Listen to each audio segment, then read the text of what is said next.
Meus irmãos, nós vamos abrir a palavra de Deus no livro de Atos dos Apóstolos, capítulo 27. Atos 27.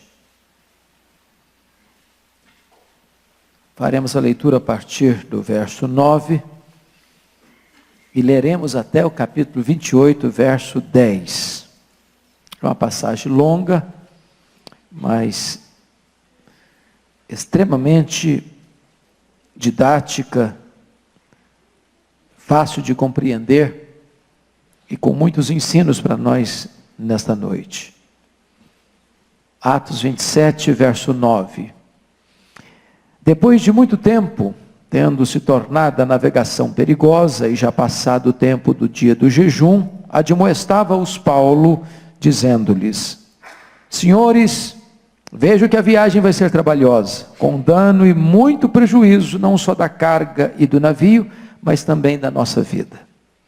Mas o centurião dava mais crédito ao piloto e ao mestre do navio do que ao que Paulo dizia. Não sendo o porto próprio para invernar, a maioria deles era de opinião que partissem dali para ver se podiam chegar a Fenícia e passar o inverno, visto ser um porto de Creta, o qual olhava para o norte ou nordeste para o sudeste. Soprando brandamente o vento sul e pensando eles ter alcançado o que desejavam, levantaram âncora e foram costeando mais de perto a ilha de Creta. Entretanto, não muito depois, desencadeou-se do lado da ilha um tufão de vento chamado Euroaquilão, e sendo o navio arrastado com violência, sem poder resistir ao vento, cessamos a manobra e nos fomos deixando levar. Passando sob a proteção de uma ilhota chamada Cauda, a custo conseguimos recolher o bote. E levantando este, usaram de todos os meios para cingir o navio, e temendo que dessem na Sirte, arriavam os aparelhos e foram ao léu. Açoitados severamente pela tormenta, no dia seguinte já aliviavam o navio. E ao terceiro dia, nós mesmos, com as próprias mãos, lançamos ao mar a armação do navio. E não aparecendo, havia já alguns dias, nem sol nem estrelas, caindo sobre nós grande tempestade, dissipou-se afinal toda a esperança de salvamento. Havendo todos estado muito tempo sem comer, Paulo, pondo-se em pé no meio deles, disse: Senhores, na verdade era preciso terem me atendido e não partir de Creta para evitar este dano e perda. Mas já agora vos aconselho bom ânimo, porque nenhuma vida se perderá de entre vós, mas somente o navio. Porque esta mesma noite um anjo de Deus, de quem eu sou e a quem eu sirvo, esteve comigo, dizendo: Paulo, não temas, é preciso que compareças perante César.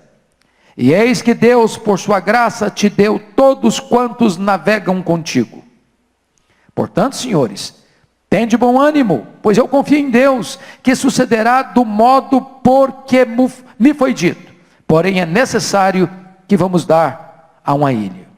Quando chegou a 14ª noite, sendo nós batidos de um lado para o outro, no mar Adriático, por volta da meia-noite, pressentiram os marinheiros que se aproximavam de alguma terra, e lançando o prumo, acharam 20 braças. Passando um pouco mais adiante, tornaram a lançar o prumo, acharam 15 braças. E receosos de que fôssemos atirados contra lugares rochosos, lançaram da popa 4 âncoras e oravam para que rompesse o dia. Procurando os marinheiros fugir do navio, e tendo arreiado o bote no mar, a pretexto de que estavam para largar âncoras da proa, disse Paulo ao centurião e aos soldados: Se estes não permanecerem a bordo, vós não podereis salvar-vos. Então os soldados cortaram os cabos do bote e o deixaram afastar-se. Enquanto amanhecia, Paulo rogava a todos que se alimentassem, dizendo: Hoje é o 14º dia em que, esperando, estáis sem comer, nada tendo provado. Eu vos rogo que comais alguma coisa, porque disto depende a vossa segurança, pois nenhum de vós perderá nem mesmo um fio de cabelo. Tendo dito isto, tomou um pão, deu graças a Deus na presença de todos, depois de o partir, começou a comer. Todos cobraram ânimo e se puseram também a comer. Estávamos no navio, 276 pessoas ao todo. Refeitos com a comida, aliviaram o navio, lançando trigo ao mar. Quando amanheceu, não reconheceram a terra, mas avistaram uma enseada, onde havia praia. Então consultaram entre si se não podiam encalhar ali o navio. Levantando as âncoras, deixaram-no ir ao mar, largando também as amarras do leme, e alçando a vela de proa ao vento, dirigiram-se para a praia. Dando, porém, num lugar onde duas correntes se encontravam, encalharam ali o navio. A proa encavou-se e ficou imóvel, mas a popa se abria pela violência do mar. O parecer dos soldados era que matassem os presos, para que nenhum deles nadando fugisse. Mas o centurião, querendo salvar a Paulo, impediu-os de o fazer, e ordenou que os que soubessem nadar fossem os primeiros a lançar-se ao mar e alcançar a terra. Quanto aos demais, que se salvassem, uns em tábuas, outros em destroços do navio. E foi assim que todos se salvaram em terra. Uma vez em terra, verificamos que a ilha se chamava Malta. Os bárbaros trataram-nos com singular humanidade, porque acendendo uma fogueira, acolheram-nos a todos por causa da chuva que caía e por causa do frio. Tendo Paulo ajuntado e atirado à fogueira um feixe de gravetos, uma víbora, fugindo do calor, prendeu-se-lhe à mão. Quando os bárbaros viram a víbora pendente da mão dele, disseram uns aos outros: certamente este homem é assassino, porque salvo do mar, a justiça não o deixa viver. Porém ele, sacudindo o réptil no fogo, não sofreu mal nenhum. Mas eles esperavam que ele viesse a inchar ou a cair morto de repente. Mas depois de muito esperar, vendo que nenhum mal lhe sucedia, mudando de parecer, diziam ser ele um deus. Perto daquele lugar, havia um sítio pertencente ao homem principal da ilha, chamado Públio, o qual nos recebeu e hospedou benignamente por 3 dias. Aconteceu achar-se enfermo de desinteria, ardendo em febre, o pai de Públio. Paulo foi a visitá-lo e, orando, impôs-lhe as mãos e o curou. À vista deste acontecimento, os demais enfermos da ilha vieram e foram curados, os quais nos distinguiram com muitas honrarias. E tendo nós de prosseguir viagem, nos puseram a bordo tudo o que era necessário. Amém? Eu quero meditar com vocês hoje sobre o tema: como passar vitoriosamente pelas tempestades da vida. Eu quero dizer para você, a título de introdução, que nós escolhemos o destino da nossa viagem, mas nós não escolhemos a maneira de chegar lá. O coração do homem faz planos, mas a resposta certa vem do Senhor. O sonho de Paulo era ir a Roma, mas ele chegou em Roma preso, algemado, depois de um naufrágio, depois de perder tudo. Muitas vezes na vida é assim, nós planejamos uma coisa e acontece outra. Mas mesmo quando os nossos planos são frustrados, o projeto de Deus se cumpre literalmente. A nossa vida, tantas vezes, pode ser comparada com uma viagem, às vezes até tempestuosa. Você pega, por exemplo, o grande clássico de John Bunyan, O Peregrino. Este livro descreve a vida do cristão rumo ao paraíso. Tantas lutas, tantos inimigos, tantos perigos, tantas ameaças. Mas ele caminha vitoriosamente. Na literatura secular, você pega, por exemplo, a Odisseia de Homero, também descreve a vida como uma viagem. Esse registro bíblico não é certamente uma alegoria, mas é uma dramática realidade com muitas lições oportunas para nós.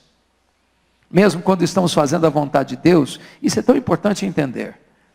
E a nossa vontade sendo realizada, nós enfrentamos tempestades. É muito importante compreender isso, irmãos. Está lá em Romanos 1,14.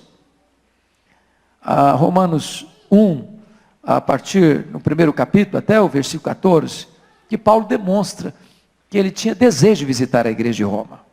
Ele coloca isso lá no final da carta, 15, 28. Era seu desejo ir a Roma e de Roma ser enviado à Espanha.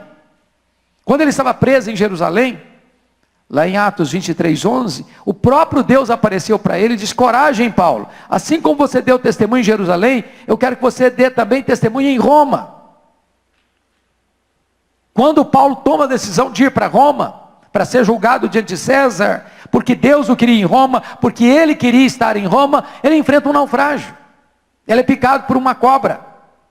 Ele enfrenta dificuldades terríveis de um naufrágio. Mas o projeto de Deus se cumpriu, apesar da tempestade.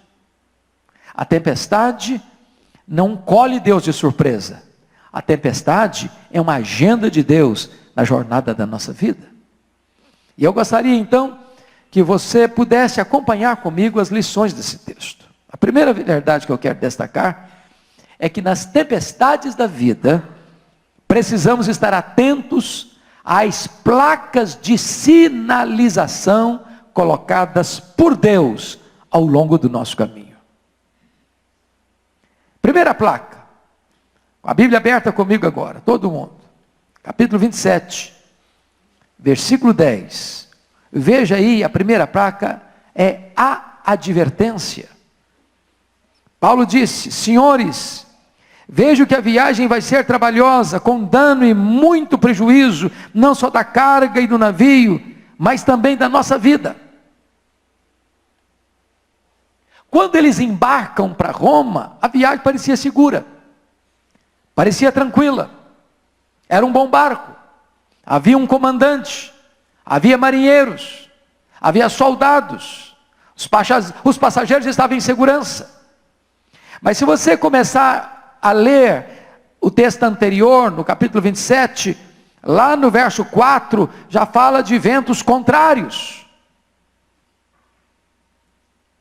Chegou o momento em que Paulo precisamente adverte: vejo que a viagem vai ser trabalhosa, vão ter prejuízo. Mas eles não ouviram, o comandante não ouviu, o centurião não ouviu, não deram atenção à palavra de Paulo, à voz de Paulo, não leram as placas. Eu quero dizer, meus irmãos, que muitas vezes nós atraímos tempestades na nossa própria vida quando não lemos as placas, quando não observamos os alertas de Deus, quando não lemos os avisos de Deus, quando Deus coloca outdoors no nosso caminho, na nossa estrada, e nós fechamos os olhos a essas advertências. É assim na vida. Pensa comigo. Um filho que chega em casa 3 horas da madrugada todo dia, isso é um alerta, isso é um sinal. Pense comigo, um casamento onde marido e mulher já não dialogam mais. O silêncio, a rispidez, a indiferença, isso é uma placa, trazendo um grande letreiro de aviso: cuidado. Imagine você, se você gasta mais tempo diante da televisão do que diante da sua Bíblia, isso é um sinal. Você tem tempo para passar 30 mensagens no seu telefone por dia, mas você não tem tempo para estar 5 minutos a sós com o seu Deus. Isso é uma placa, isso é um aviso. Deus coloca placas de advertência no nosso caminho. Segunda coisa que eu chamo a sua atenção: o descrédito. Olha o versículo 11. Mas o centurião dava mais crédito ao piloto e ao mestre do navio do que ao que Paulo dizia.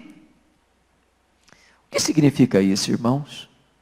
Nós precisamos buscar conselhos, orientação, direção para a nossa vida com aqueles que andam com Deus.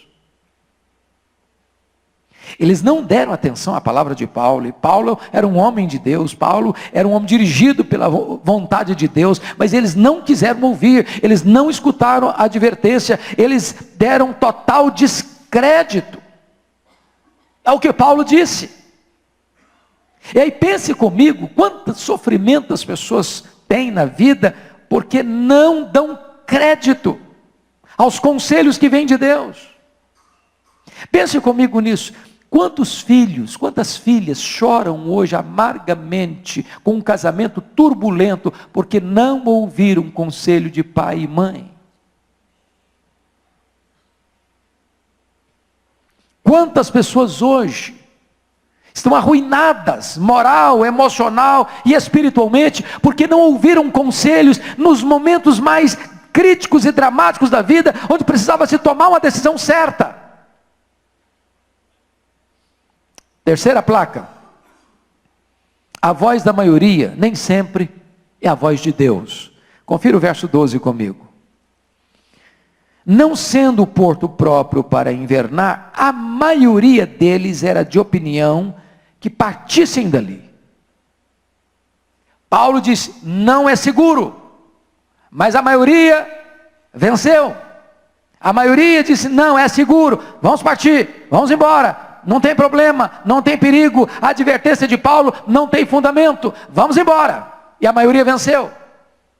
Esse é um grande perigo na vida, porque é um ditado popular aí que diz que a voz do povo é a voz de Deus. Nada mais longe da verdade do que isso. Via de regra, a maioria está errada. Via de regra. Deixa eu lhes dar um exemplo bíblico. Vocês se lembram do casamento de Sansão? Sansão era um nazireu. Como nazireu, ele não podia fazer 3 coisas. Ele não podia tocar em cadáver, ele não podia beber bebida forte, e ele não podia cortar o cabelo. Pois bem, ele toca em cadáver, quebrando o primeiro voto. Quando ele procura um favo de mel na caveira de um leão morto, quebra ali o primeiro voto. Quebra o segundo voto quando ele vai fazer a festa do seu casamento, e diz lá em Juízes que ele deu uma festa, diríamos hoje, de arromba, porque ele não queria ser diferente dos moços da sua época. Ele não teve peito para dizer, eu sou diferente, eu sou nazireu, eu não posso fazer do mesmo jeito que todo mundo faz. Quebrou o segundo voto. Terceiro voto. Ele vai brincar com a tentação e com o pecado, e o cabelo dele é cortado. E quando ele quebra o terceiro voto, o Espírito de Deus se ausenta dele, e ele se torna um homem vulnerável, fraco, que é dominado, que é tomado, que é escravizado, que é humilhado, que é envergonhado e chega à morte. Porque quis seguir a voz da maioria. Quarto lugar, preste bem atenção nisso. Quem não escuta conselhos, escuta coitado. Vamos ver o texto. Olha comigo o versículo 13. A aparente segurança. Eles saíram, porque a maioria disse, vamos embora, vamos partir. Olha a aparente segurança no verso 13. Soprando brandamente o vento sul, e pensando eles ter alcançado o que desejavam, levantaram âncora e foram costeando mais de perto a ilha de Creta. Eu fico até imaginando que deve ter tido um buchicho nesse navio, dizendo assim, está vendo aí, esse Paulo não está com nada. Começamos a viagem, olha que vento tranquilo, olha que mar calmo. Se fosse um voo, olha que céu de brigadeiro. Está tudo muito bem. Esse Paulo não sabe o que fala. Deixa eu dizer uma coisa para você. Nem sempre Deus traz o seu juízo para o homem no momento exato que ele comete o seu pecado. Tem hora que ele pensa que o pecado compensa, que a desobediência é que tem vantagem. Há uma espécie de aparente segurança, mesmo quando as pessoas quebram um preceito divino. Mas veja o segundo ponto, o perigo, versículo 14. Entretanto, não muito depois, desencadeou-se do lado da ilha um tufão de vento chamado Euroquilão. De repente, quando está tudo calmo, acontece uma crise. A paz se desinstala. A turbulência chega. A tempestade se estabelece. A vida se transtorna. Tudo vira de ponta cabeça. É a crise que vem para transtornar a vida. Resultado, terceiro lugar, outra consequência, a impotência. Olha o versículo 15. E sendo o navio arrastado com violência, sem poder resistir ao vento, cessamos a manobra e nos fomos deixando levar. Sabe o que significa isso? Tem hora que a crise é tamanha, que você perde o controle. Não adianta você estar com a mão no leme. Você quer ir para a direita, você vai para a esquerda. Você quer ir para a esquerda, você vai para a direita. Você quer avançar, você dá marcha ré. As rédeas já saíram da sua mão. Você perdeu o controle. Você não tem mais domínio sobre a sua vida, sobre a sua família, sobre os seus negócios, sobre as suas emoções. É a impotência total. A vida fica de ponta cabeça. Quarto lugar, o prejuízo. Olha aí comigo versículos 18 e 19. Açoitados severamente pela tormenta, no dia seguinte já aliviavam o navio. 19, e ao terceiro dia nós mesmos, com as próprias mãos, lançamos ao mar a armação do navio. Ou seja, quando você não lê as placas, quando você não atende os avisos de Deus, não vem apenas prejuízos emocionais, morais e espirituais, vem também prejuízos financeiros, materiais, físicos. Quinto, a desesperança. Olha o verso 20. E não aparecendo havia já alguns dias, nem sol nem estrelas, caindo sobre nós grande tempestade, dissipou-se afinal toda esperança de salvamento. Fim de linha, fundo do poço, não tem mais saída. A conclusão que eles chegaram é o seguinte: estamos perdidos, estamos mortos. Não nos resta outra opção senão um naufrágio inevitável. E diz a Bíblia que a esperança de todos se dissipou.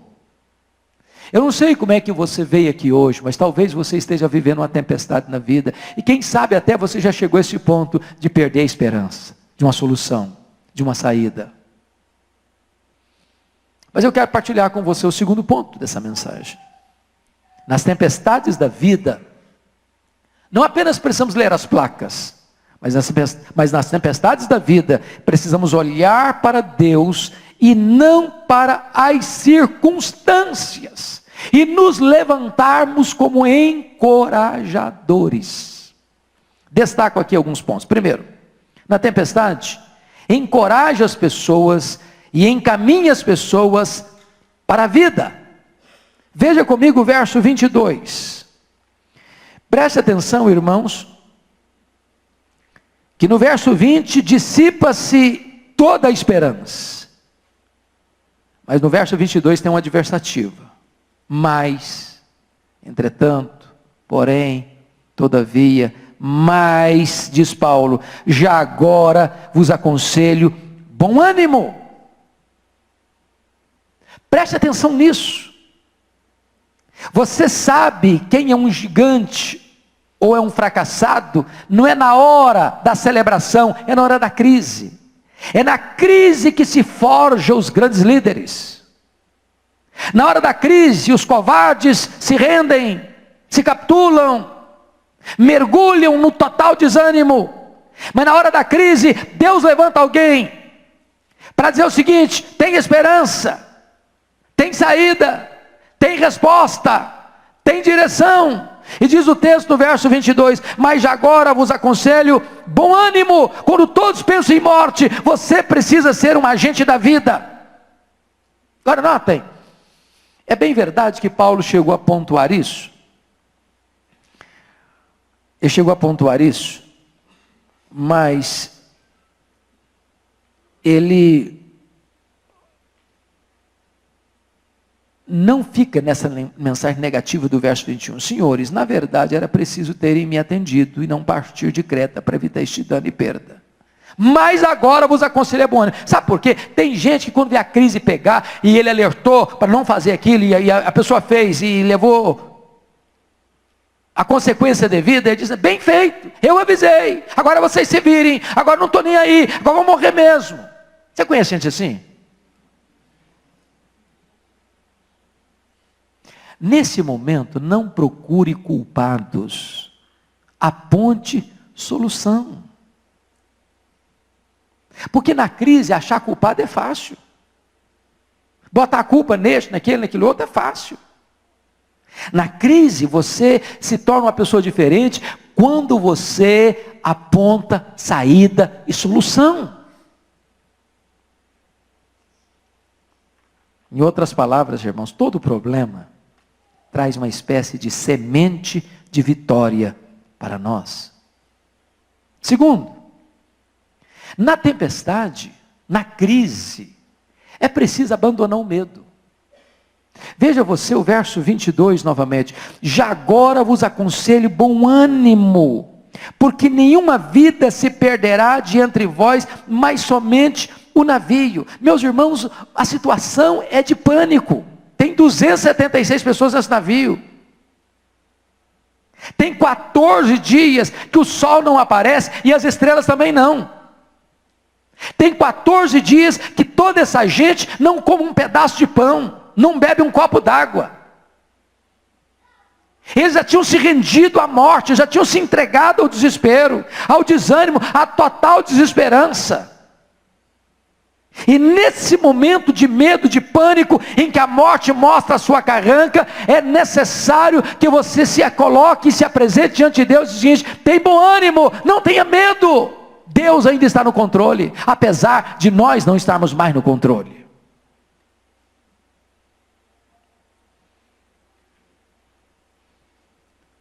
Quando você está com medo, você já abandonou a fé. Mas quando você ainda crê na tempestade, o medo precisa ir embora.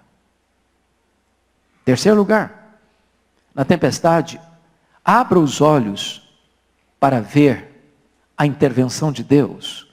Olha comigo os versos 23 a 26. Você pode ler comigo 23 a 26? Vamos juntos? Porque esta mesma noite, um anjo de Deus, de quem eu sou e a quem sirvo, esteve comigo dizendo: Paulo, não temas, é preciso que compareças perante César, e eis que Deus, por sua graça, te deu todos quantos navegam contigo. Portanto, senhores, tende bom ânimo, pois eu confio em Deus, que sucederá do modo por que me foi dito.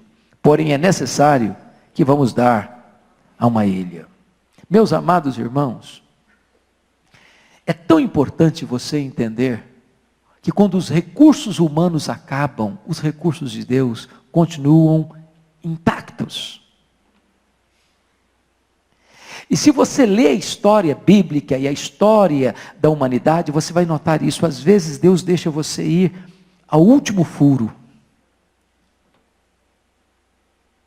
para que quando o livramento chegar, você não atribua nada do livramento a você mesmo, para que Deus receba toda a glória.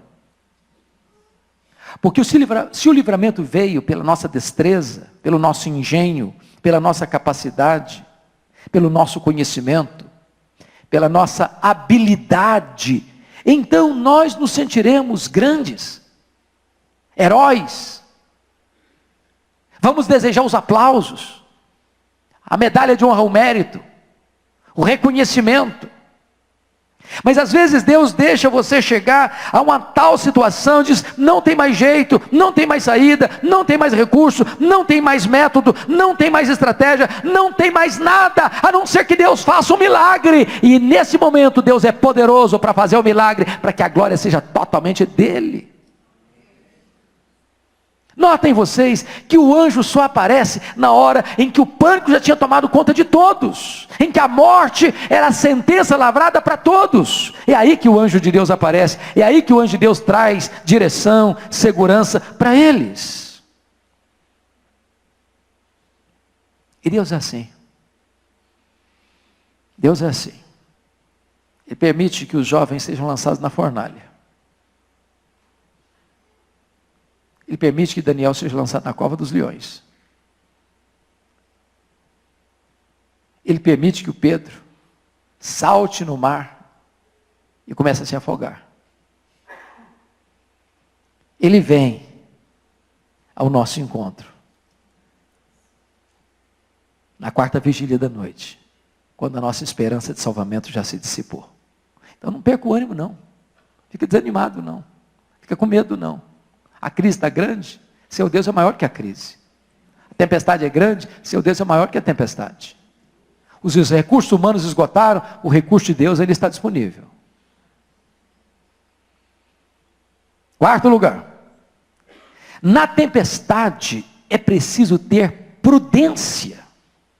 Vejam vocês, irmãos, que nós cremos no poder de Deus sobrenatural, mas o poder sobrenatural de Deus não dispensa prudência.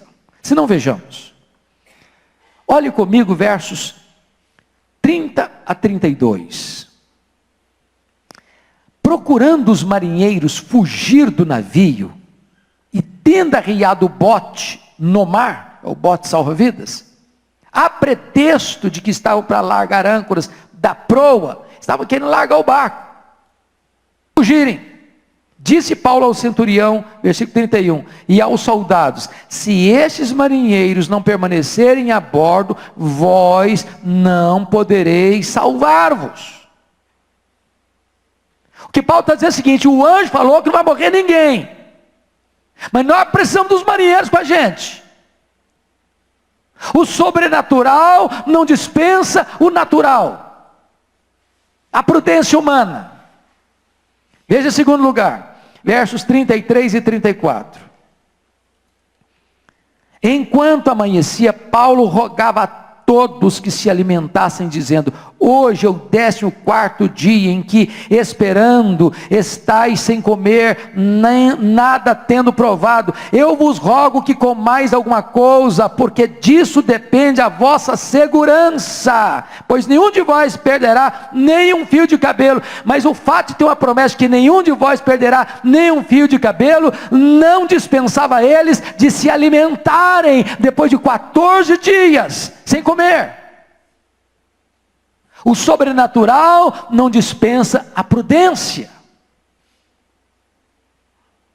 Vejam mais, versos 42 a 44.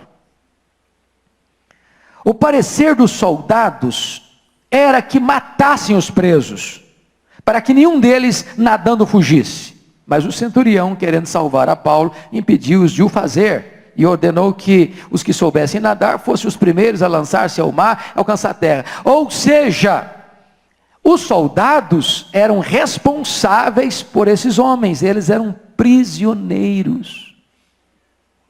E se um prisioneiro fugisse debaixo da guarda de um soldado romano, o soldado romano devia receber a punição que aquele prisioneiro deveria receber. Então o soldado disse: para a gente salvar a nossa pele, vamos matá-los.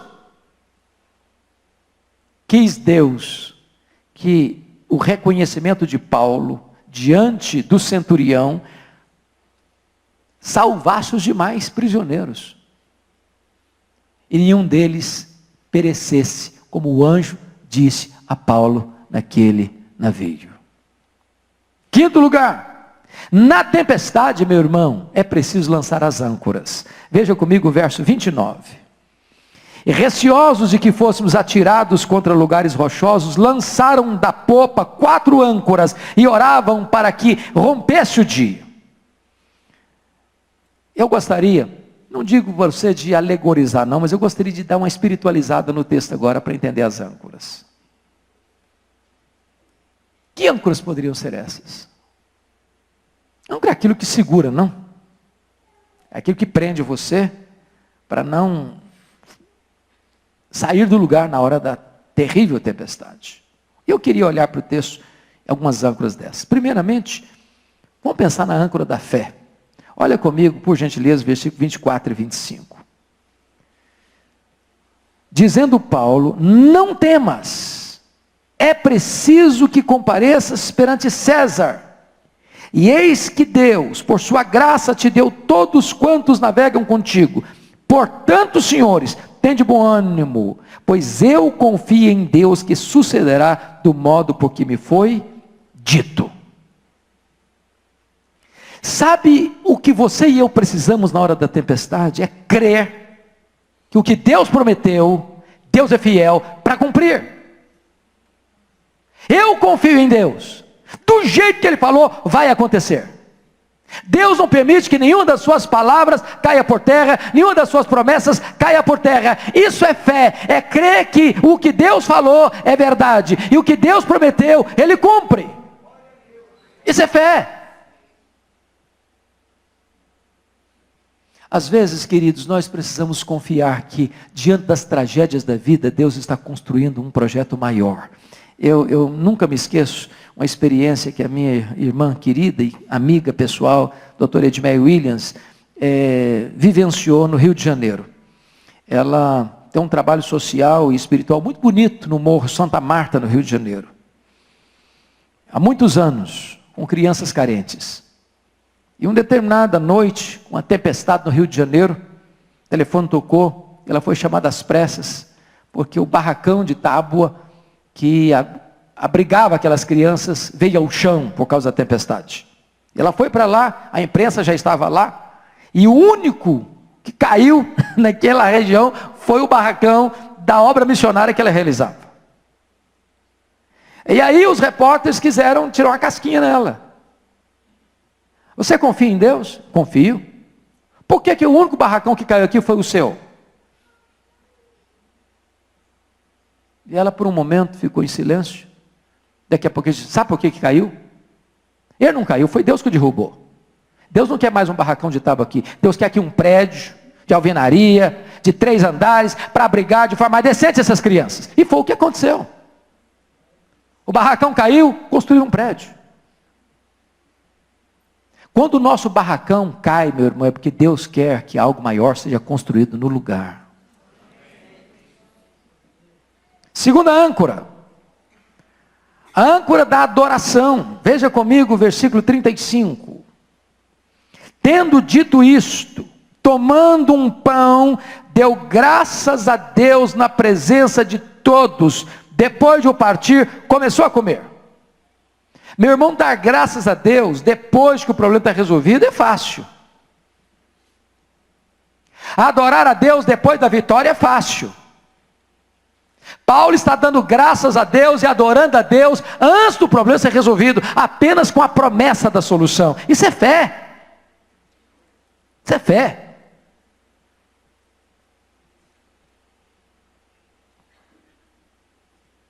Eu fico olhando a história do Abraão. Já pensou? Deus trocar o nome do camarada com 99 anos. Ele tinha o nome de Abrão. Abrão é grande pai.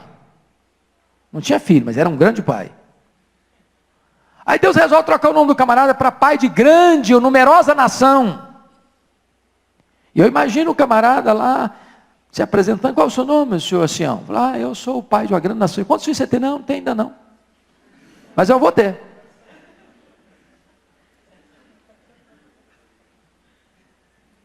Eu vou ter. Você dá graças a Deus antes do milagre acontecer. Que você crê que o que Deus prometeu, Ele é fiel para cumprir. Terceira âncora, a âncora da oração. Olha o verso 29. E receosos de que fôssemos atirados contra lugares rochosos, lançaram da popa 4 âncoras e oravam para que rompesse o dia. Eu nunca vi na Bíblia uma oração mais óbvia do que essa. Sabe por quê? O dia amanhece se você orar, e se você não orar, ele amanhece do mesmo jeito. Ou não? Amanhece. Mas você já orou para o dia amanhecer alguma vez na vida? Eu já. Tem noite tenebrosa demais, irmãos. Tem noite longa demais. Tem noite difícil demais. Tem noite que você diz, meu Deus, eu não aguento mais. Eu estou perecendo, Senhor. Ou amanhece esse dia trazendo luz, ou eu não aguento. Eles oraram para amanhecer o dia. Sabe o que aconteceu? Olha o versículo 39. Quando amanheceu, eles avistaram a enseada.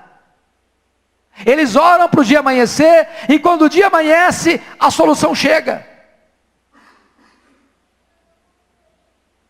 Tem hora, meu amado irmão, que você no miolo da tempestade, você precisa orar. Orar por livramento, orar por uma intervenção divina, ainda que possa parecer algo natural demais, mas no natural demais, o sobrenatural acontece.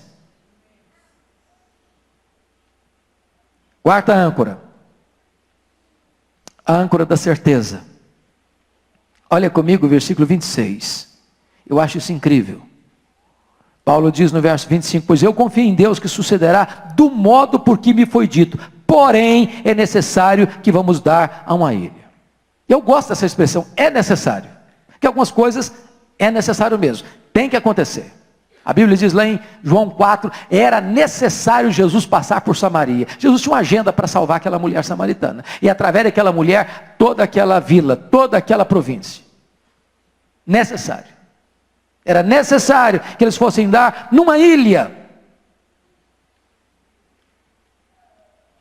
Paulo saiu dessa tempestade apenas com a sua vida como despojo. Mas a partir daí, Deus recomeça um novo projeto na sua história.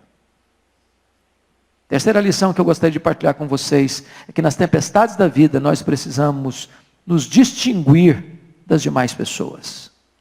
Se você perceber, agora no capítulo 28, versículos 1 e 2, diz que os malteses, que os bárbaros que não falavam grego, da ilha de Malta, prepararam para eles uma fogueira, para aquecê-los.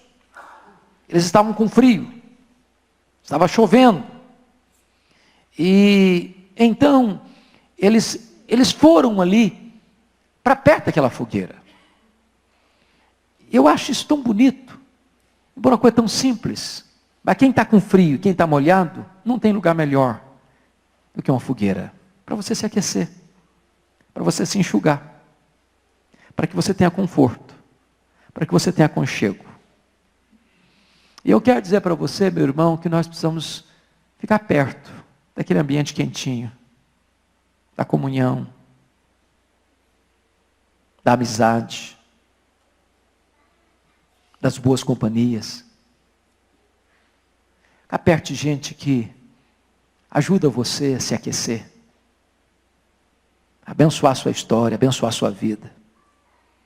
Segunda coisa que me chama a atenção, está no versículo 3, é que Paulo desejou deliberadamente que aquela fogueira não se apagasse. E ele foi catar gravetos para alimentar aquele fogo. Olha o versículo 3. Tendo Paulo ajuntado e atirado à fogueira um feixe de gravetos.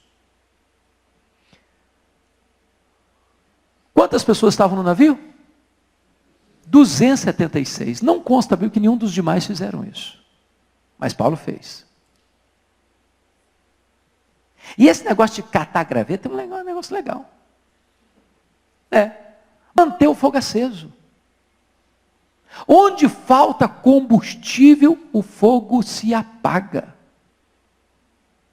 Você tem que catar seus gravetos, meu irmão.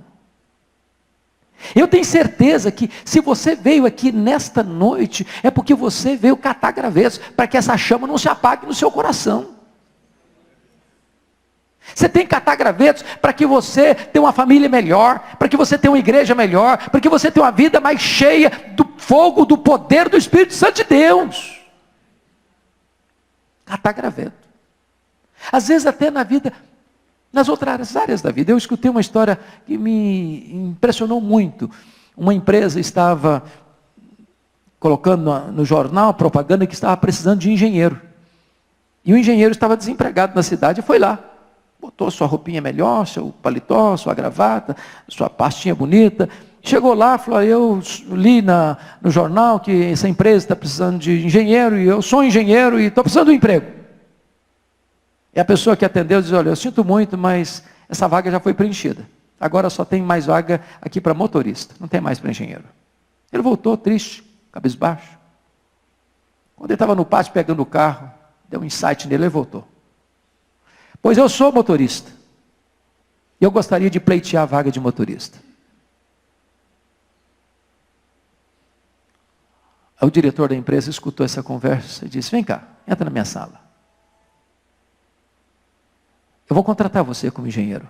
Gostei da sua atitude, gostei da sua humildade, gostei da sua postura. E aquele homem se tornou não apenas um engenheiro daquela empresa, mas um dos diretores daquela empresa. É preciso ter humildade para catar os seus gravetos em qualquer área da sua vida. Mas, queridos irmãos, eu quero concluir.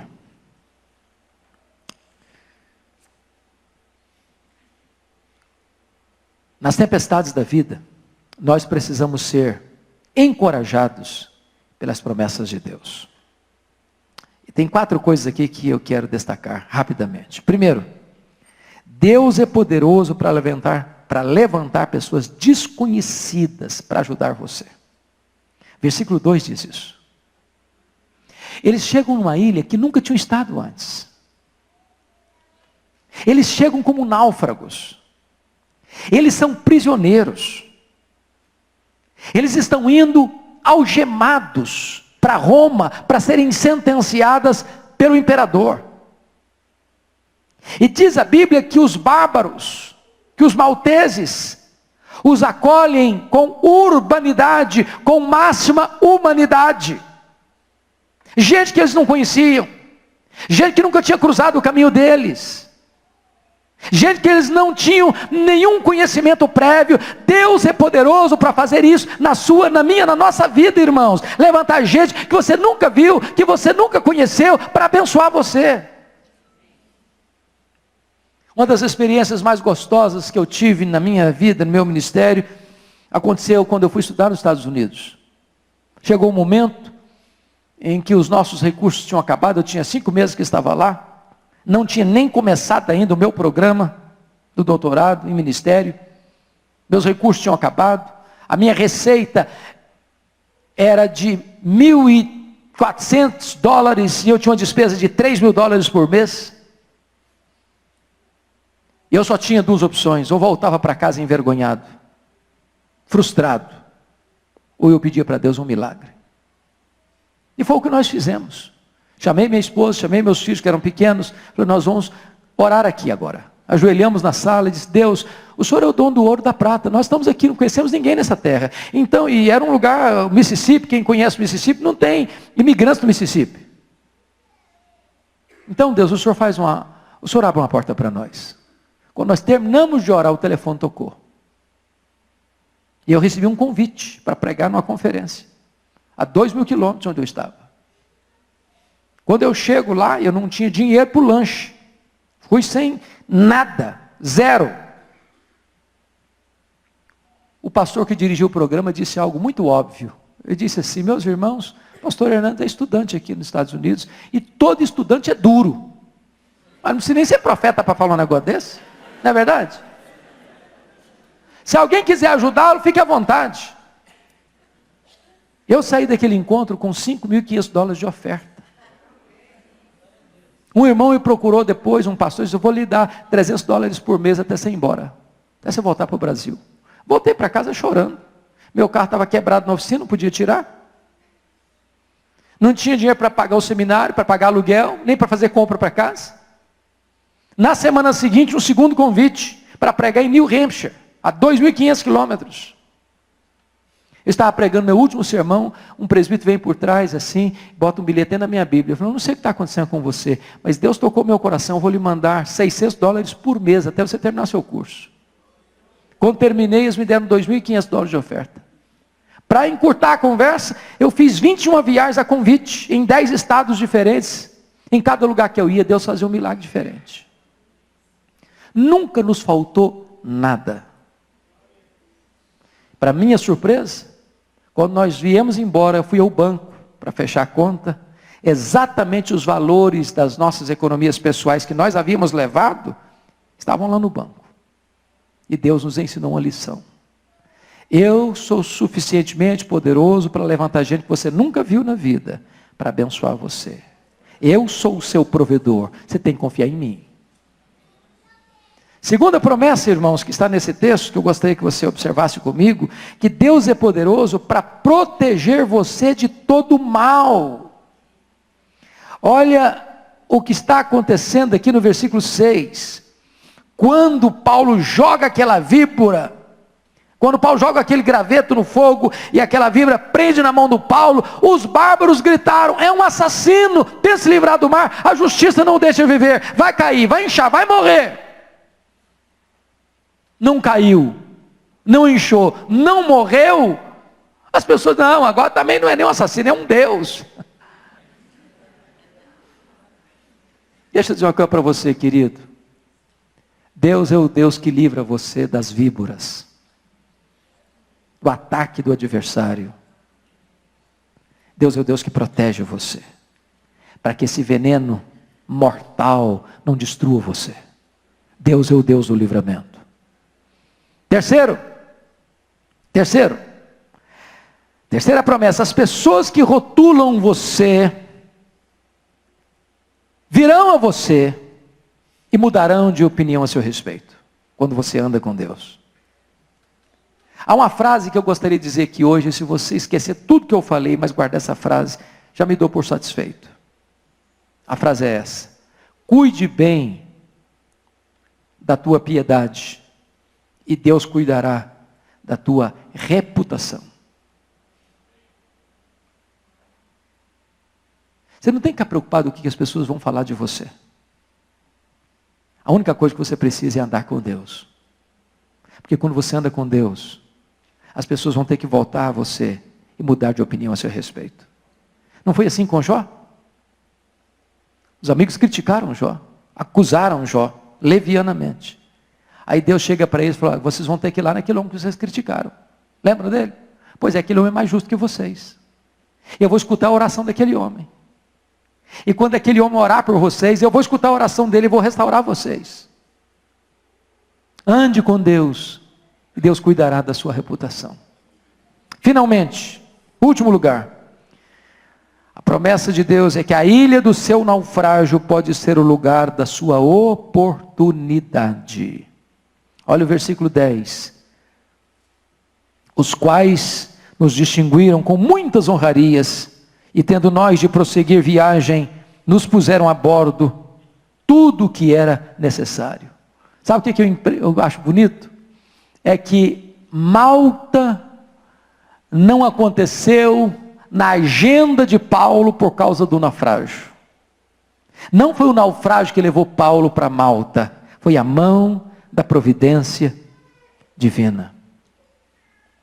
O pai do maioral daquela ilha, do prefeito daquela ilha, estava doente.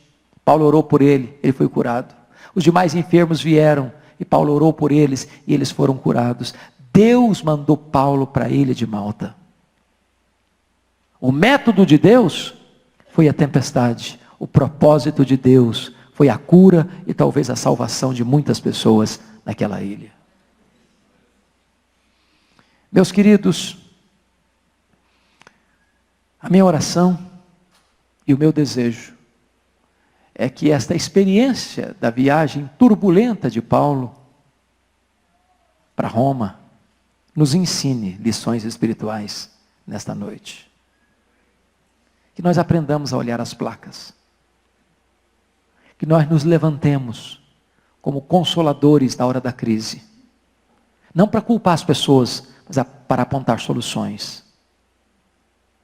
Que na hora das dificuldades, nós olhemos quão maravilhoso é Deus para levantar gente que nós nunca vimos para nos ajudar. Quando a coisa chegar e a morte parecer inevitável, saiba que Deus é o Deus que livra você. Entenda que ainda que você seja tirado da sua rota planejada, é a mão de Deus que está dirigindo o seu destino. Curva sua fronte, por favor. Vamos orar.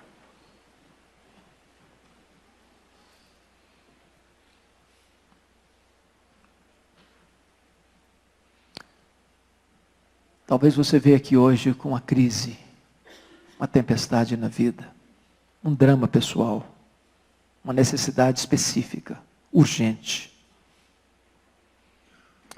E eu quero dizer para você que o mesmo Deus de Paulo é o seu Deus, é o meu Deus, é o nosso Deus.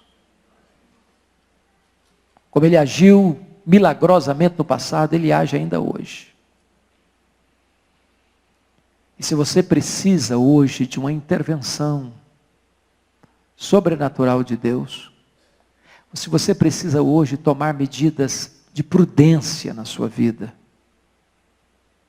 se você precisa hoje lançar a âncora da fé, da adoração, da oração e da convicção de que Deus vai agir em seu favor. E se você quer colocar essa causa diante de Deus, nesta noite em oração. Eu queria que você ficasse em pé, onde você está. E eu quero orar por você em nome de Jesus.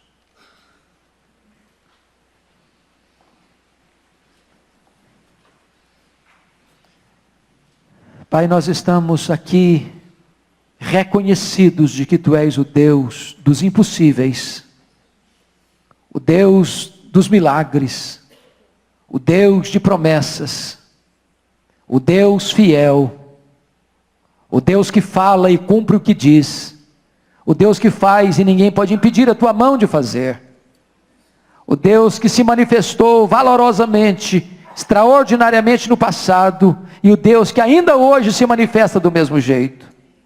Nós cremos em Ti, Senhor, nós cremos na Tua palavra, e agora nós Te rogamos que Tu abençoes os Teus filhos e as Tuas filhas nesta noite, que eles voltem para casa hoje na convicção de que ouviram a Tua voz, de que ouviram a Tua palavra, e de que estarão agarrados nas promessas da Tua palavra, porque elas são fiéis e verdadeiras. Bendito é o Teu nome, Senhor, por esta noite, por este culto, pelas pessoas que aqui vieram. Agora, Senhor, leva o Teu povo em paz para casa, firmados nesta rocha que não se abala, Jesus Cristo nosso Senhor, firmados na Tua palavra e nas Tuas promessas, para o louvor da Tua glória, em nome de Jesus. Amém. Amém.